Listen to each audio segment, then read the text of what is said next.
So joining me is Mr. Mukesh Aghi, who is the president of the US-India Strategic Partnership Forums. And Mr. Aghi, thank you very much for speaking to NDTV. This last year was a landmark deal for both US and India. We saw the Micron deal happening. We saw US really support India in its presidency. Now this is an election year for both India and the US. What are US investors thinking? Well, you have to understand the US-India relationship is much broader than election between two countries.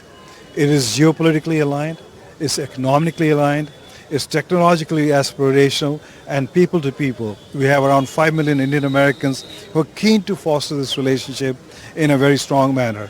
So regardless of who comes in the US or regardless of what the outcome of elections in India, the relationship will go up farther, deeper and broader between the two countries. Mr. Aghi, there's a lot of talk about de-risking from China.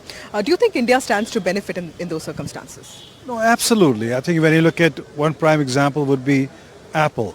Apple 3 years ago was doing no manufacturing in India. Next year, 25% of Apple iPhone 16 will be manufactured in India itself. So what we are seeing is a momentum picking up where a lot of companies are de-risking their manufacturing and supply chain and leveraging India both from supply chain and market access. There's a lot of talk about, when you talk about semiconductors or all these even futuristic technologies, is India prepared for that? Because there's always this challenge that are we preparing our students enough? Are we training our youth enough to handle the jobs that can come about in the future? The answer is yes. You have to understand Indian entrepreneur, Indian student is very astute, hardworking, focused, intelligent. So I think they're able to adopt to technology very fast. You look at how fast the digital platform took off in India, how many transactions happened. They have happened in the highest in the world itself. So I think the Indian consumer, the Indian student, the Indian entrepreneur are astute to pick up things and move on very fast. Mr. Aghi, while US-India relationships are on a high, there have also been some challenges, especially with regard to the Khalistan question. Do you think concerns like this might affect the relationship that we are so happy about right now? I think Khalistan issue is an aberration. It is not we should focus on. I think you have a couple of folks who are trying to make noise, a couple of folks who are trying to make it an issue, but I think there's maturity on part of government of India and the US government to handle these issues in a mature fashion. Yes, you can see that there are differences also. India's purchase of Russian oil, but US accepted that. I think India may not agree with the US in a lot of areas, but India also accepts that. It shows the maturity of the partnership, shows the maturity of the leadership, and I think that relationship will continue regardless of some of these issues cropping up. Mr. Aghi, there's also trouble in the Red Sea waters, and you see who the rebels. There's been a joint statement that's come out from different statements. Do you think this issue has the potential to impact the global economy? Well, I think we are living in a very fragile times. Ripples somewhere becomes waves in other part of the world.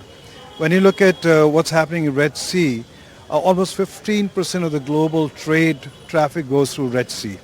And the moment you stop the traffic, what happens is a container which takes 21 days now will take 41 days coming from India into Europe.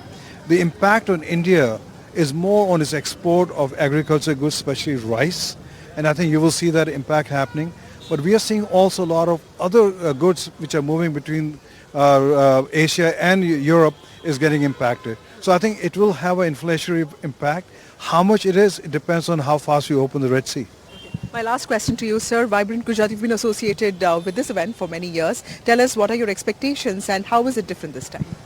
Well, I think you have to understand the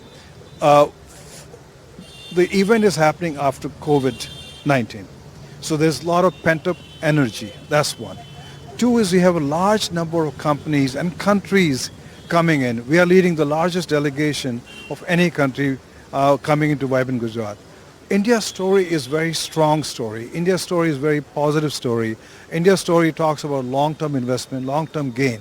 You have a population of 1.4 billion whose quality of life is improving, whose purchasing power is going up, and a lot of companies would like to be part of that story itself. So I think Vibrant Gujarat has a lot of energy. There's a lot of focus in making sure that they streamline the investment policies. And this is not just about Gujarat. I think this is about Vibrant India. And that's where I think the story starts. Thank you, Mr. Aghi, for speaking My to pleasure. NDTV. Thank you.